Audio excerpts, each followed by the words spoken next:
Olá, sou Mário Fernandes, fundador e diretor da OLA Arquitetos, que desde 1996 executa projetos em praticamente todas as áreas da arquitetura, do mobiliário ao desenho urbano.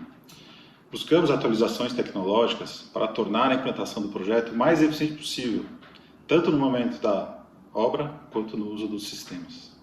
Sempre damos total preferência ao uso consciente dos materiais e acreditamos que a boa arquitetura, ou seja, o projeto inteligente, é capaz de atender o complexo ecossistema da arquitetura.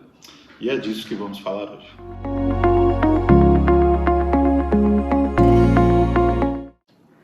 No primeiro momento, eu acho que o impacto negativo, de fato, é a execução da obra, os maquinários, o barulho, a interferência que tem na vizinhança direta em relação à sonoridade, em relação à trepidação. Depois existe o impacto, no segundo momento, existe o impacto onde, de fato, a obra já é evoluída, como um edifício, e ela ter interferências no entorno, de fato, Então isso, primeiro tem que ter um bom projeto de arquitetura, que vai, de fato, analisar isso tudo muito bem. Você não vai fazer uma obra e gerar um transtorno na obra vizinha ou na circulação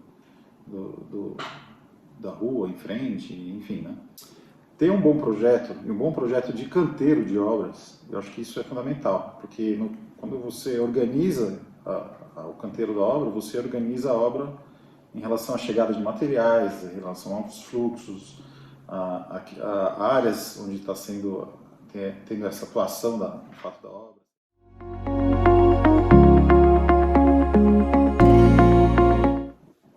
Eu acho que você tem que ter as boas escolhas dos materiais que você vai colocar no seu projeto, levando em consideração que o modo de produção desse produto, ele ter baixo consumo de energia para produzir esse produto, ele ser transportado para a obra de um jeito que se consuma menos energia, como óleo diesel, para ter o transporte, o que for, ou seja, materiais mais próximos que você descrever do projeto, que sejam mais próximos da obra, isso é mais adequado, sem dúvida nenhuma é mais ecologicamente correto. E também, num quarto momento, acredito que você, precisando de fato descartar um material, que ele seja adequadamente descartado, seja num aterro ou o que for, que ele tenha um processo correto para existir esse descarte.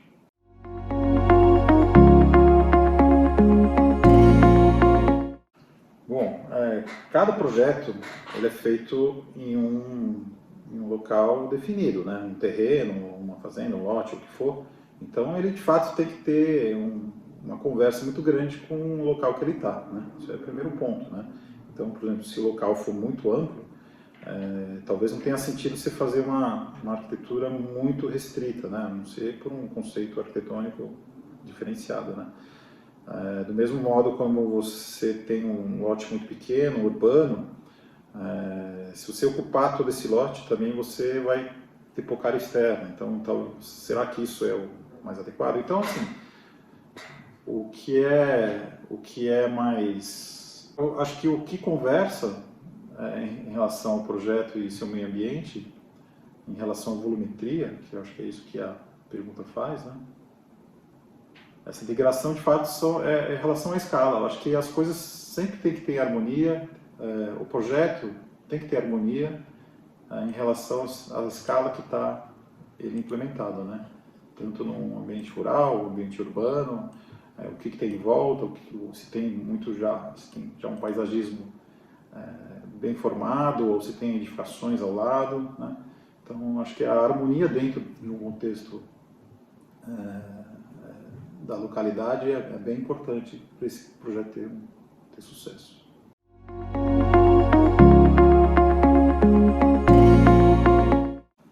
Dentre as várias formas de você produzir um projeto de arquitetura, como no passado a gente desenhava em papel, na prancheta, com vegetal, nanquim, depois isso veio a evoluir com computador, em sistemas CAD, onde você tinha desenhos no computador. Então, alguns programas mais conhecidos, o AutoCAD, foi muito popularizado, E a terceira evolução dessa forma de desenho nosso e representar o projeto de arquitetura veio agora com modelos 3D.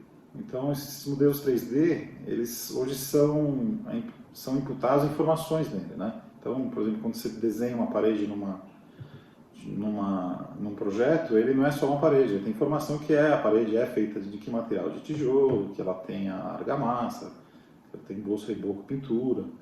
Então, isso a gente chama hoje de projetar com BIM, que é o modelo de informação da construção, né? E isso veio a facilitar muito processos de projeto dentro dos escritórios de arquitetura, né?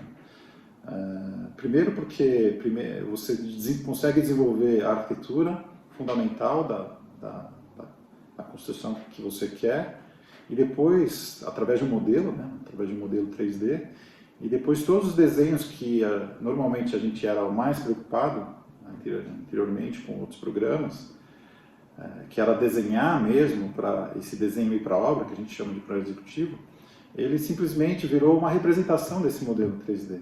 Então isso, de fato, se traz mais o foco para dentro da área projetual mesmo, do que da área representativa, de desenho, talvez de corte, planta, fachada, enfim, né, da parte técnica do desenho, né? Então eu acredito que, primeiro, deu uma liberdade um pouco maior de fazer o projeto de arquitetura, e sim, desenvolver o projeto de arquitetura em todos os detalhes dele, principalmente no início do processo do projeto, né? Ou seja, isso até deu uma inversão, porque antigamente a gente ia evoluindo com o projeto, então muitas vezes a gente desenhava a planta, mas nem sabia direito como que ia ser a cobertura e a volumetria da casa. Hoje em dia, com o processo BIM, você de fato tem a construção da parede, então a volumetria já é fundamental nesse raciocínio, né? Coisas que talvez só tivesse dentro do pensamento do arquiteto e ele fosse só soltando isso ao longo do processo do projeto, no BIM ele já é de uma vez só no início do projeto. Isso tem impactos, lógico, dentro dos processos, né, dos escritórios, assim, toda a parte mais pesada de projetual é no início, depois é mais simples na área de desenho, né? E também uma coisa que mudou bastante é o entendimento do projeto na cabeça do cliente. Que muitas vezes antes, assim, o cliente só ia entender como que era o projeto, a volumetria dele, quando a obra estava de pé. E hoje em dia a gente consegue, por esses modelos e renderizadores e realidade virtual, de fato ter a representação muito fiel do que vai ser o produto pronto, já na sua tela do computador, ou na tela do óculos, ou através de um vídeo que você faça editado para o cliente. Então, a chance de entendimento é muito boa, isso. E a chance de erro, de o cliente não ter entendido o seu projeto e não aceitar isso no momento da obra, ou seja, ter que refazer ou ter que modificar isso num segundo momento, isso praticamente foi a zero hoje em dia, né? Então, isso, a questão BIM realmente ajuda muito hoje em dia, ajuda muito, né? O entendimento do cliente no projeto de arquitetura hoje em dia é muito imersivo, assim. A gente consegue fazer com que o cliente virtualmente passeie dentro da casa dele, da construção que a gente for fazer, né? Então, através de realidade virtual que você usou, você passa para o óculos, ou até mesmo na tela do computador, né? Ele consegue andar dentro da casa dele e olhar para os detalhes, assim, os detalhes que realmente você projetou, o forro, o detalhe do piso, até os mobiliários que você escolheu, que você conseguiu representar no projeto. Ele consegue entrar e andar como se fosse um videogame. Inclusive, ele usa as plataformas de videogame, assim, pode se conectar até no controle, que possivelmente ele está acostumado a usar um game, e conhecer a casa dele desse jeito. E isso é isso é fantástico, assim. Normalmente os clientes veem isso, se encantam, e a gente discute muito projeto em cima dessa plataforma, desse modelo de apresentação de projeto. Isso é realmente fantástico.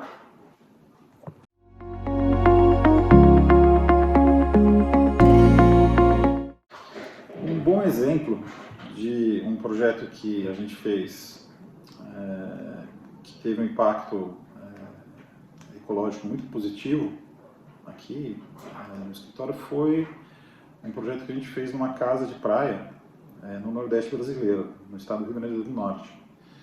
Ele foi feito numa praia um pouco mais remota, ao lado de uma vila de pescadores, onde existia uma mata, assim, a princípio nativa, uma parte já com uma degradação por conta de extrativismo lá de madeira, caça, uso de uma empresa ao lado, uso de mineração, enfim, alguns impactos negativos. E quando eu fui contratado para fazer o projeto, primeiro eu pensei, não dá para pôr uma arquitetura aqui nesse momento, num primeiro momento, e ela ainda ser adequada ou ser gostosa de ser habitada. Então, o primeiro momento foi realmente fazer a recuperação desse meio ambiente, desse ecossistema local, e para isso teve um grande esforço, assim, que teve que ter uma gestão muito boa e teve que ter um planejamento grande. Primeiro porque a área era remota, de difícil acesso, não tinha nem acesso para a área, quanto mais para dentro da área. Então, juntando os vizinhos que se agruparam para fazer esse projeto, deu mais de 1 milhão de metros quadrados. Então, realmente era bastante coisa, e tudo pé na areia, assim, quase 2 quilômetros de praia, né? Praia que era deserta, assim, a vegetação é nativa, a princípio, nada construído, muita areia, alguma parte de duna, então com difícil potencial de construção, né? Então, o primeiro passo foi, de fato, a gente ir buscar e fazer um estudo ambiental da área. Então, contratamos uma empresa, essa empresa fez um estudo ambiental que dizia todos os tipos da flora e principalmente da fauna. Assim, existia no plano até os animais que tinham, a formiga que tinha lá, enfim. Né? E a partir daí, começou-se um processo de tratativas junto com os órgãos ambientais para se conseguir implementar a reconstituição da natureza ali, das árvores principalmente, e também uma forma de ocupação, porque eu sempre acreditei que em áreas particulares como essa, o interesse em se preservar também está muito ligado ao interesse de você ter algum uso nela, né? Por menor que seja, o mínimo que seja o uso, isso traz o interesse da pessoa, de fato, preservar isso. Né? Isso era o nosso caso lá, né? Então, isso foi muito legal. Então, foi feito um plano. Esse plano, basicamente, era fazer uma recuperação do que já estava degradado. A mata, assim como existia esse extrativismo de madeira, né? Não tinha grandes árvores, então a maior parte das árvores não passavam de 3 ou 4 metros de altura, com os troncos no máximo 10, 15 centímetros de diâmetro, né? E o plano foi, de fato, trazer espécies novas e trazer as espécies que eram nativas da região. Então foi feito um estudo junto com o IBAMA também, de compra de sementes e plantio em toda a extensão dessa área, né? A princípio, a gente comprava mudas, né? E essas mudas, na realidade, geravam transporte, porque a muda não vem com um pouco também de terra, de substrato. Então, de fato, tinha que carregar isso tudo, gastava caminhão, óleo diesel, vinha de outras regiões, porque os viveiros da localidade ali não davam conta pela quantidade que a gente precisava. E aí a gente teve a ideia, de fato, de fazer um viveiro. Então, fizemos um viveiro realmente profissional, compramos as sementes selecionadas e começamos a fazer uma produção de mudas, né? Então, desde o saquinho, encher com substrato, pôr a semente, em várias escalas, né? Desde a semeadura até o transplante, onde a planta, a árvore já estava com seu 1 metro, 1,5 metro de altura, onde ela era transportada e locada no terreno, né? A princípio, no início, foi para a produção da cerca, porque não existia, a gente não tinha a menor ideia de fazer muro, então, de fato, era cercado, e o cercado A gente faria ele com cerca viva, então algumas espécies como estação do campo, ou sabiá aqui no sul, né, que a gente fala, foram plantadas e depois, posteriormente, a gente começou a comprar sementes do próprio IBAMA. Então, eu ia no IBAMA, comprava sementes, tudo regulamentada, tudo com prescrita, que de fato essas espécies eram da região, isso incluía até o pau-brasil, que é uma árvore que não se vê muito pouco aí na Mata Atlântica, né?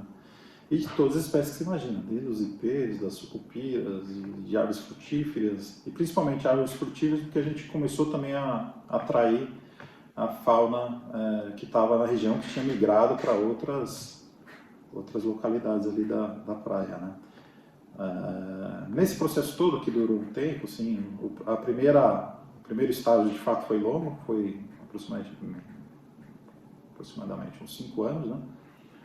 A gente conseguiu plantar 80 mil mudas de planta. 80 mil realmente é um esforço monstruoso, mas também não foi plantado tudo num dia, foi um processo todo ao longo desse período e usou toda a capacidade de mão de obra da próprio vilarejo. Assim. Nos momentos onde os pescadores não tinham a pesca ou estavam no defeso, eles me ajudavam lá com esse grande viveiro que a gente fez, que era, num dos momentos ele chegou a ser do tamanho até um pouco maior que o do IBAMA local, né? Isso foi muito legal, assim, primeiro como arquiteto foi muito prazeroso, isso foi fantástico, porque na história de arquiteto, projetista e você escolher os materiais, sem dúvida nenhuma, eu já tinha feito escolhas por inúmeros tipos de madeira, inclusive pau-ferro e ipê, que eu usei muito em obras, e ali talvez fosse a minha devolução para a natureza disso tudo, né? Depois do momento onde a gente conseguiu deixar esse ecossistema bem mais formado, com árvores, a gente conseguiu até fazer de um aspecto mais paisagístico, trazer palmeiras e coqueiros de outras regiões, onde fazendas estavam sendo transformadas de cana-de-açúcar, de plantação de coco para cana-de-açúcar. Então eu consegui recuperar de várias fazendas que estavam simplesmente matando tudo, trazer esses coqueiros para esse terreno também. E no final foram 400 coqueiros que eu trouxe, assim, caminhão por caminhão. Teve operação que foi 4 coqueiros no caminhão, teve operação que foi 1 coqueiro no caminhão, de tão grande que era. Assim. Então realmente a gente estava trazendo um paisagismo já bem formado, porque uma árvore dessa demora no mínimo 10 anos assim, para você ter um tronco, uma folhagem bonita que é usada em paisagismo, né, para adornar uma residência, enfim. Né. Então, nesse segundo momento, a gente começou a implementar também a parte realmente estética dessa natureza toda, onde a gente queria, que era bem na hora da praia. Né. E nesse momento, quando tudo já estava muito bem formado em relação à natureza, me vi no desafio de fazer uma construção de arquitetura, né, de prédios e casas que teriam ali, onde eu tive que abrir mão, eu acho assim, eu lembro muito bem nessa época do projeto, onde abri mão do ego do arquiteto, assim, realmente não mostrar a arquitetura, porque a beleza toda desse projeto todo era de fato aquilo que a gente tinha conseguido fazer, que é aquela natureza exuberante que está ali, né? Então, qualquer edifício que eu colocasse ali, eu acho que ia atrapalhar isso tudo, né? Por mais belo, por mais harmônico que fosse o edifício, eu resolvi simplesmente deixar ele discreto na paisagem. E um dos motivos também é que aquela praia era conhecida como a última praia que não tinha nada no Nordeste, que não tinha nenhuma construção, né? A última praia nativa e deserta, né? Então, eu falei assim, poxa, eu preciso realmente fazer um projeto que quem continuar frequentando essa praia ou passando por ali, ainda vai perceber vai entender que ela é uma praia que nada foi construído e isso é a beleza dela. Então tudo que a gente fez, de fato, foi abaixo das copas das árvores, mas de um jeito muito delicado, onde de todas as áreas dessa implantação, né, dessa construção, você tem a vista do mar, né? Então isso foi muito legal fazer. Foi um projeto mais linear, né? Para aproveitar de fato sempre a vista do mar. Muito espaçoso, muito espaçado todas as construções e com a preocupação sempre da natureza, da posição do sol, porque é uma região nordestina de muito calor, e dos fluxos dos ventos e como que ia funcionar em relação às dunas, à movimentação do solo. Enfim, e isso ficou pronto e o resultado final, acho que dá para enxergar mais ou menos o que eu estou dizendo aqui. A descrição disso tudo, as fotos que existem, os vídeos que existem, muitas vezes você fala assim, poxa, mas ele é paisagista ou é arquiteto? Não, está tudo lá, tem todo o conforto que você almeja ter numa construção, em relação ao conforto de uma casa urbana, um conforto moderno que tem uma construção, mas assim, você não enxerga muito bem essas construções, você enxerga mesmo a natureza que está lá. Isso acho que foi o gol do projeto, né? Foi a grande conquista dele.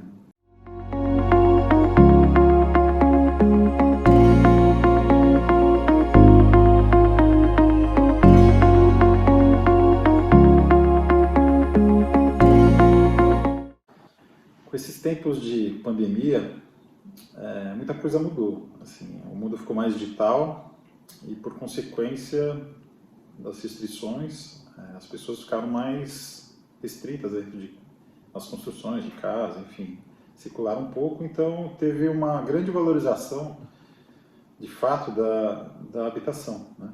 Então, as pessoas ficaram mais reclusas dentro das casas, de fato. E quando não eram, de fato, na casa urbana, muitos migraram também para as casas, para cima das casas, ou foram, de fato, para áreas que não eram de aglomeração urbana. Então migraram para o interior, para condomínios e tal, né? Então isso fez com que os projetos que a gente estava fazendo antes dessas segundas casas, ou mesmo das casas urbanas, mudou bastante, né? A forma do que isso estava sendo feito, né? Por exemplo, as casas de campo tinham uma característica muito mais casa de final de semana, né? Era uma casa de uso temporário, né? As famílias usavam no período de 2, 3 dias ou em umas férias de 10, 15 dias, enfim, né? Então ela não tinha tanta necessidade de ter alguns sistemas que uma casa onde você tem uma permanência maior tem. Por exemplo, um exemplo bem simples, bem básico, é guardar roupa, guardar itens, né? As casas de campo não tinham closets, né, por exemplo, né?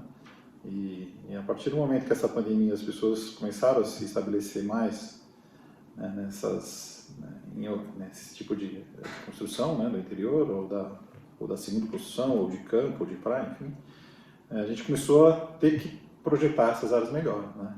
Então, uma área que também era uma casa que era só de descanso, começou a também ter o home office, então ter uma área específica para a pessoa trabalhar. E aí esse home office muito mais bem equipado do que simplesmente um quarto com uma mesa, enfim, né? De fato, a gente estava levando a estrutura de um escritório para dentro dessa residência, né?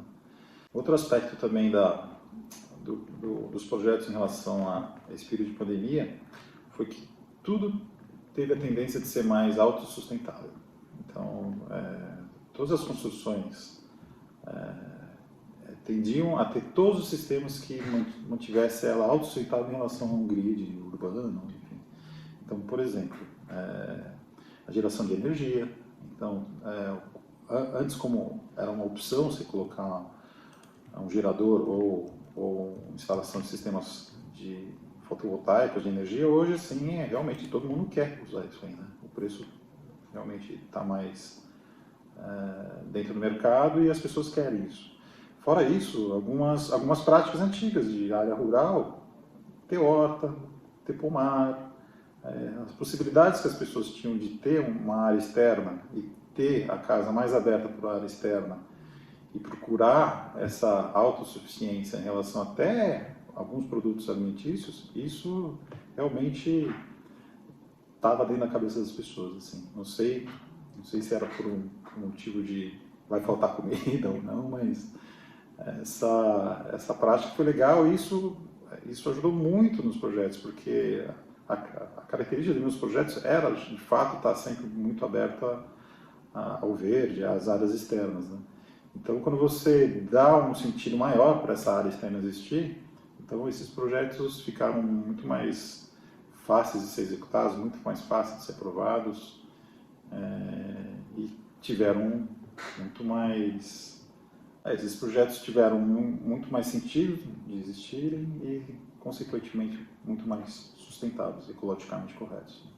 Queria agradecer vocês que seguiram até aqui a entrevista, espero que tenha gostado. Quem gostou, siga a gente nas redes sociais, digitais, Instagram, Facebook, LinkedIn. E queria agradecer principalmente a Expo Revestir de dar esse espaço aqui para a gente falar o que pensa. Obrigado.